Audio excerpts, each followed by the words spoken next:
Ustaad Bhagat సింగ్లో act చేశారని తెలిసింది. So ఏంటి, ఎలా ఉంది కళ్యాణ్ గారితో వర్కింగ్ ఎక్స్పీరియన్స్? నా పేరు డాక్టర్ ఎన్ విజయలక్ష్మి. నేను ఎంఏ ఎల్ఎల్బి. ఉస్తాద్ భగత్ సింగ్ సినిమాను 12 రోజులు షూటులోన నేను పాల్గొన్నాను. ఓకే. పవన్ బాబుతోనే నాకు మాకందరికీ టాగ్రేషన్ ఉంది. ఓకే. 12 రోజుల్లో ఒక 5 డేస్ వారితోనే ఉంది కాంబినేషన్. ఇంకా సీన్ ఏంటి ఏమి అన్నది చెప్పకూడదు కనుక చెప్పను. ఓకే.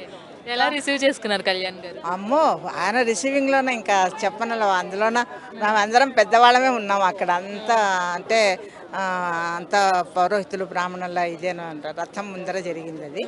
ఇంకా ఆయన రిసీవింగ్ ఎలా ఉంటుంది, పలకరించడం, చెప్పటం, వెళ్ళేటప్పుడు ఇది కావటం. ఏం మాట్లాడారు కళ్యాణ్ గారు? ఏం మాట్లాడినాను, ఊరికే నమస్కారం బాబు అంటే నమస్తే గారు నమస్తే అని అన్నారు. బాగున్నారు అంటే బాగున్నారు అన్నారు.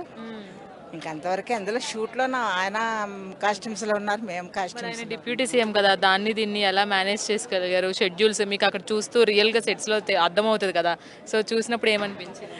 అంటే డిప్యూటీ సీఎంగా ఆయన అక్కడ వర్క్ చేస్తూనే ఒక పక్క ధ్యాస అక్కడ పెట్టి, మరి ఇక్కడ పక్క అంటే 2 పడవల మీద కాళ్ళు పెట్టి ప్రయాణం చేయటం అని అంటారు కదా, రెండింటిని కరెక్ట్గా పర్ఫెక్ట్గా చేస్తూ వాటిని ఇది చేసుకుంటూ ఇది అయ్యారనమాట.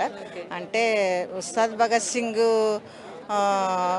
కొద్ది రోజులు ఆగింది, అదే ఇంకా డిప్యూటీ సీఎం కావటము అదే. తర్వాత ఇంకా షూట్ కూడా పుంజుకోయింది, తొందరగా ఇదైపోయింది. ఇంకా మనకందరికీ ఇప్పుడు ఉగాది పండగ కాదు, ఉస్తాద్ సింగ్ పండగ.